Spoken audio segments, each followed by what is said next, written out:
Assalamualaikum warahmatullahi wabarakatuh. Selamat datang para pemirsa, teman-temanku, terutama mahasiswa, mahasiswi saya di IPN Tegal, terutama mahasiswi PIAUD ya. Alhamdulillah, pada kesempatan yang berbahagia ini saya akan menyampaikan kuliah tentang mata kuliah dasar-dasar metode penelitian. Kebetulan temanya adalah tentang langkah-langkah penelitian atau langkah awal penelitian. Baik, untuk langkah awal penelitian saya sudah membuat catatan-catatan di sini ya terkait dengan langkah-langkah penelitian. Sebelumnya saya ingin memberikan pengarahan dulu bahwa kebanyakan mahasiswa-mahasiswi mengalami kesulitan membuat penelitian itu karena sebenarnya ada dua hal. Yang pertama, sebagaimana di dalam bukunya Dr. Haji Abdullah ya, bukunya berjudul Tahapan dan Langkah-langkah Penelitian ya. Kebetulan saya punya bukunya yang versi PDF ya. Tahapan dan Langkah-langkah Penelitian. Silahkan nanti teman-teman bisa melihat bukunya di PDF di Google Books atau di Google ya, ada. Itu silakan bisa nanti di-download, bahwa di situ dijelaskan bahwa pada umumnya kesulitan yang dihadapi seorang dalam memecahkan suatu masalah itu karena pada dasarnya bersumber pada dua sebab ya. Yang pertama adalah kurang tahu caranya memecahkan masalah ya, kurang tahu caranya memecahkan masalah, atau dalam istilah lain itu adalah tidak tahu tentang objek formalnya. Nah, yang kedua, kurang tahu bagaimana caranya mendapatkan data atau materialnya. Kalau dalam ilmu filsafat ilmu itu ada dua hal yang harus Anda ketahui, yaitu objek material dan objek formal ya. Atau objek formal itu bagaimana kita mencari, bagaimana kita melalui tahapan-tahapan tersebut.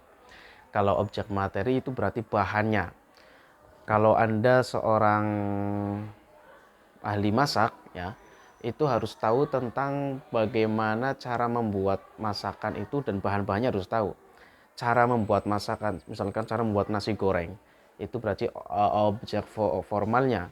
Kalau bahan-bahannya itu berarti materialnya. Dua-duanya harus Anda ketahui ya, harus Anda pahami supaya bisa mengetahui tentang langkah-langkah penelitian. Baik,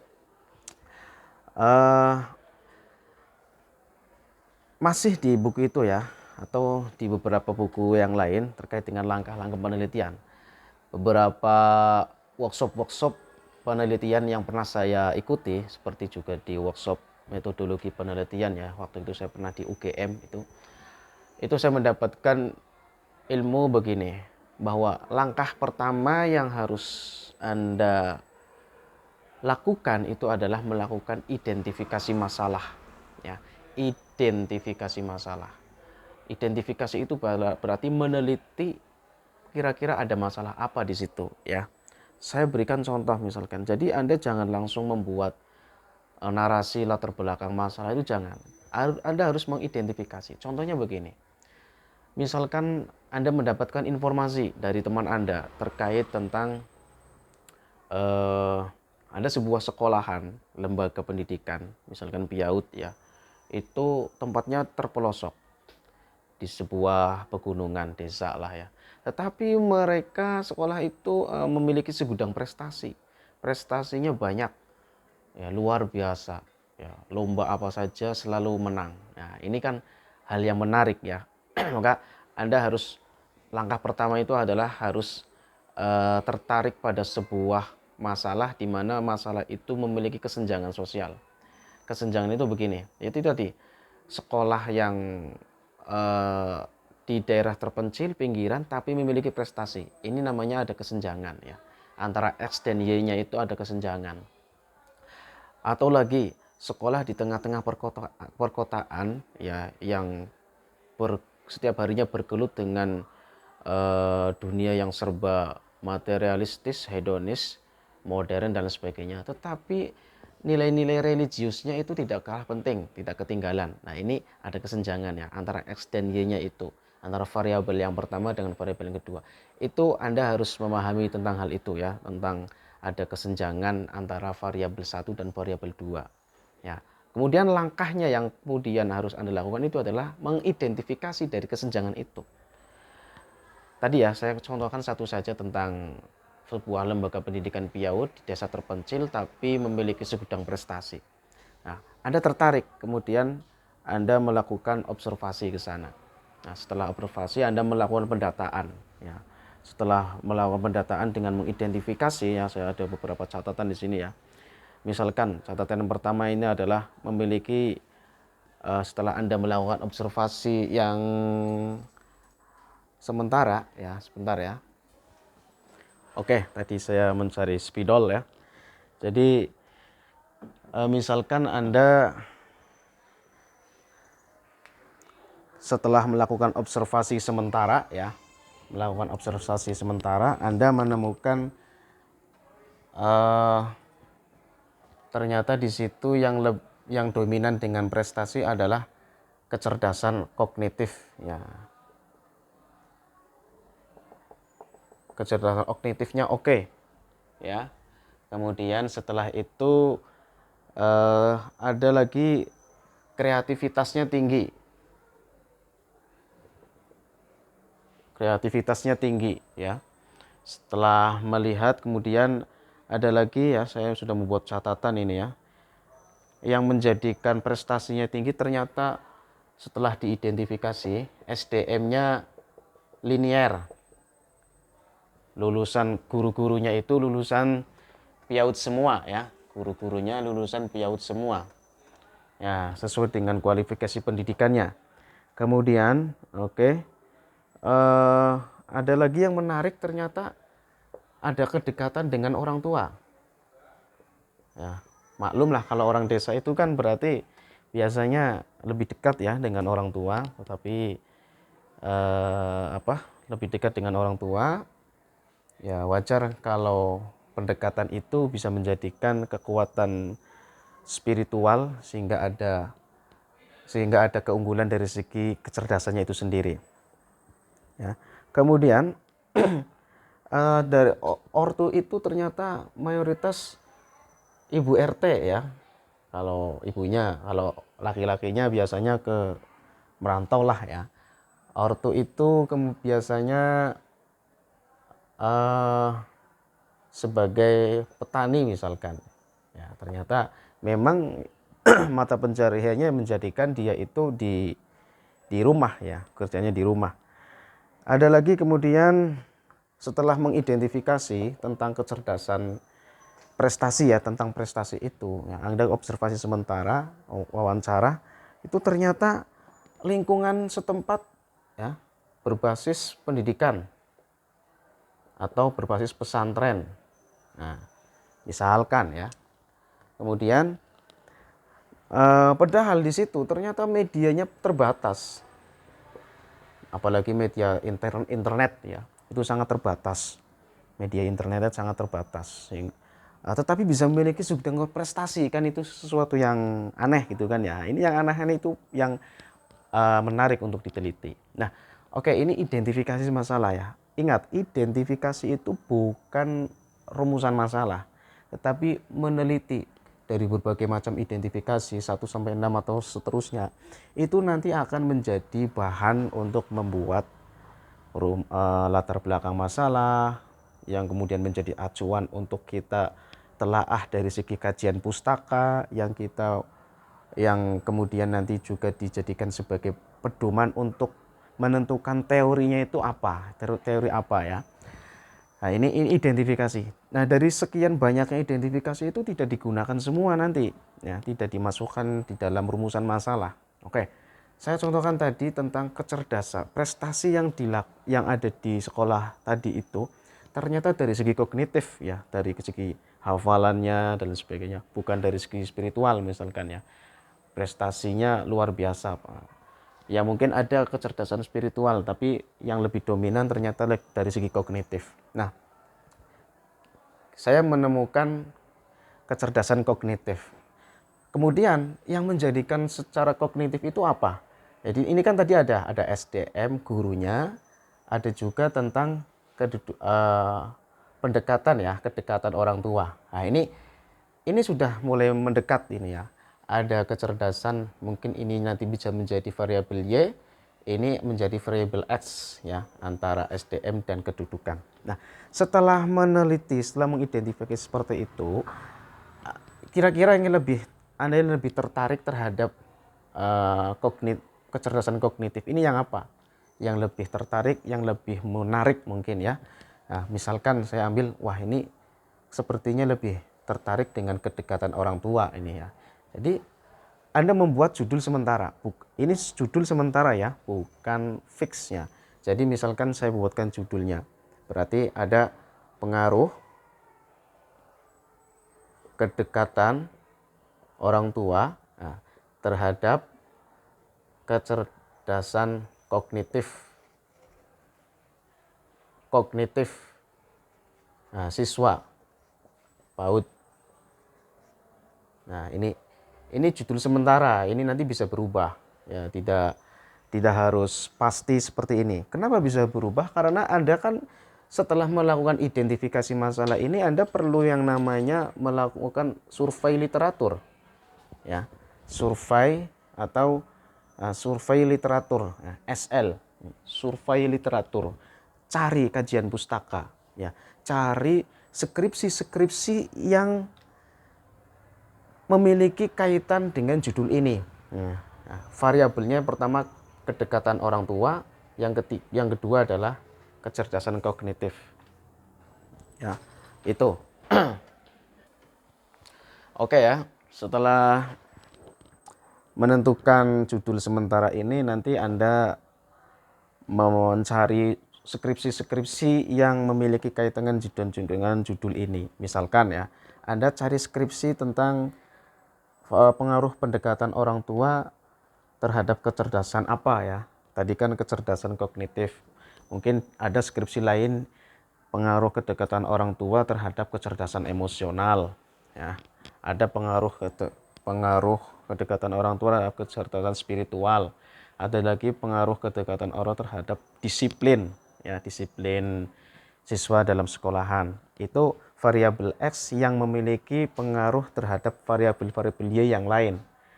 Anda juga harus mencari literatur yang sasarannya itu adalah kecerdasan kognitif.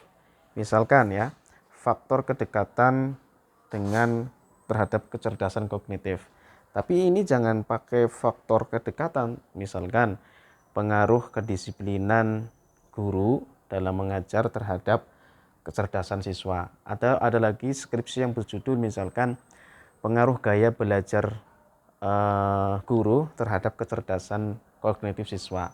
Ada lagi misalkan pengaruh sarana dan prasarana terhadap tingkat kecerdasan siswa ya. Karena sarannya tidak mendukung, mungkin kecerdasannya terhambat ya. Ini jadi berbagai macam skripsi di mana X memiliki pengaruh terhadap Y yang lain, atau variabel X-nya banyak tetapi memiliki dampak terhadap Y tadi ya. Paham maksudnya ya? Jadi ada beberapa. Ini cari skripsi-skripsi yang mirip dengan judul ini ya.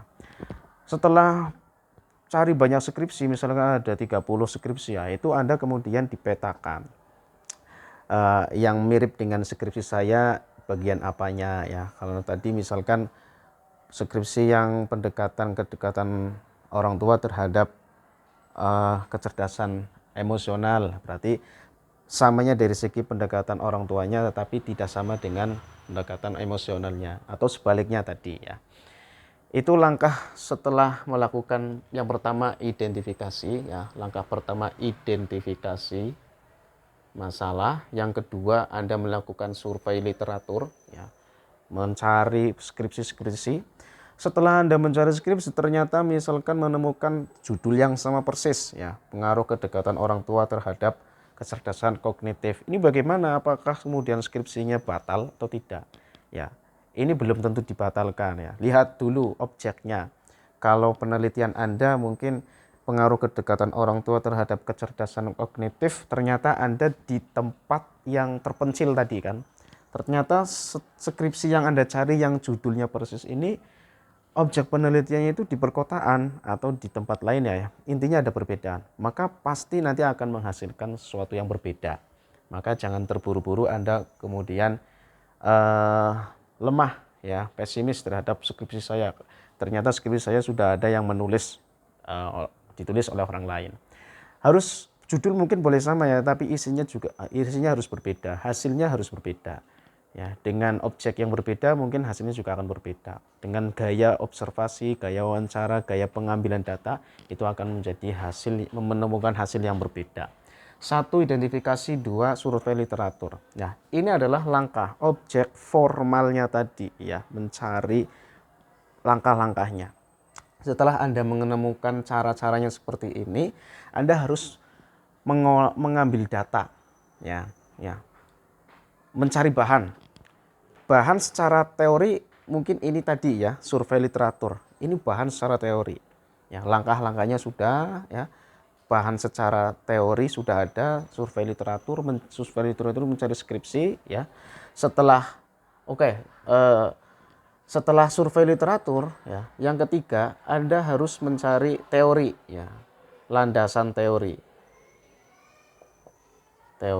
Kira-kira teori apa yang memiliki hubungan ya terhadap judul atau permasalahan skripsi Anda. Cari teori tentang misalkan kedekatan orang tua ya. Ada teori tentang nativisme misalkan ya. Bagaimana perkembangan peserta didik itu dipengaruhi oleh orang tua. Mungkin ada hubungan yang semacam itu ya. Kemudian Anda juga mencari teori tentang kecerdasan kognitif ya, bagaimana sih kecerdasan kognitif menurut para tokoh. Nah, jadi nanti skripsi itu gabungan antara identifikasi masalah dengan skripsi orang lain, kemudian dengan teori yang lain. Nah, yang terakhir yang keempat adalah, termasuk langkah yang keempat itu adalah metodenya. Nah, metode itu bagian dari mendapatkan data ya, yaitu yang Anda lakukan dengan model wawancara ya, observasi, wawancara atau dokumentasi ya. Ini yang kualitatif ya, biasanya kualitatif itu sekedar observasi, wawancara dan dokumentasi. Kalau yang kuantitatif itu biasanya dilengkapi dengan angket ya, mencari data melalui angket, kemudian dari angket itu nanti dikalkulasi dengan metode hitung-hitungan ya, karena kuantitatif itu berbasis data. Oke, ini kita mengkaji tentang langkah-langkah awal penelitian. Saya ulangi lagi, Anda harus melakukan identifikasi masalah dulu. Setelah itu Anda survei literatur ya, cari skripsi orang lain, kemudian Anda tentukan teorinya. Setelah itu kemudian metode penelitian. Di dalam metode itu ada yang namanya teknik pengumpulan data. Teknik pengumpulan data itu ya tadi melalui observasi, wawancara. Nah, setelah melakukan seperti ini, baru Anda membuat yang namanya latar belakang masalah. Ya, jadi latar belakang masalahnya itu nanti Anda sangat gamblang, jelas ya. Kadang-kadang mahasiswa itu mau membuat skripsi itu langsung menulis latar belakang masalah. Nah, akhirnya dia bingung. Kenapa bingung? Karena dia belum mengetahui tentang identifikasinya apa saja, belum mengetahui tentang survei literatur, skripsi orang lain yang sudah dibahas apa, yang belum dibahas apa, kemudian belum mengetahui tentang teorinya ya, apalagi tentang metode penelitian yang tadi pada fokusnya adalah pada observasi. Jadi harus observasi dulu ya, walaupun sementara. Ya, ini harus observasi walaupun observasinya itu belum matang ya. Yang namanya proposal penelitian itu kan bagian sekian persen dari isi seluruh skripsi. Sehingga di dalam proposal penelitian itu ya ada observasi yang pernah dilakukan walaupun sebatas pengamatan semata. Ya, walaupun wawancaranya belum maksimal ya, hanya sekedar pengantar atas ketertarikan Anda terhadap fenomena tadi, penelitian di sebuah lembaga PIAUD yang terpencil tetapi memiliki segudang prestasi. Ini kan menarik untuk diteliti ya. Jadi itulah ya langkah-langkah dasar penelitian.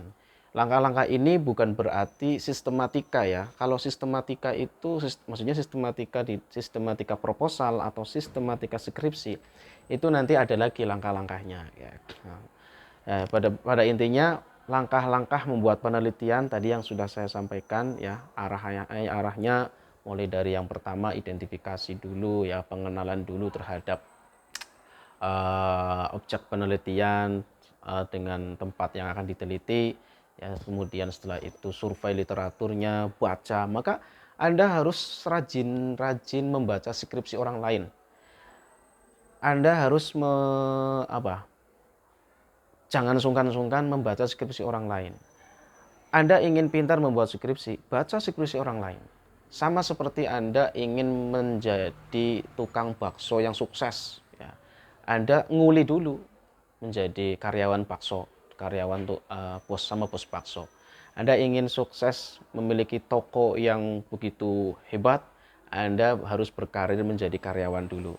Di situ Anda mengamati. Maka Anda ingin sukses membuat skripsi, maka Anda harus mulai sekarang harus sering membaca skripsi orang lain. Baca saja, baca ya, bagaimana urutannya, sistematikanya, gaya penulisan skripsi, ya identifikasi masalah seperti apa. Lambat laun Anda akan lebih mengenal terhadap skripsi itu sendiri. Oke, terima kasih. Begitu yang dapat saya sampaikan. Semoga bermanfaat. Sampai jumpa di lain kesempatan. Kalau ada pertanyaan bisa ditulis di kolom komentar. Terima kasih. Saya akhiri. Wassalamualaikum warahmatullahi wabarakatuh.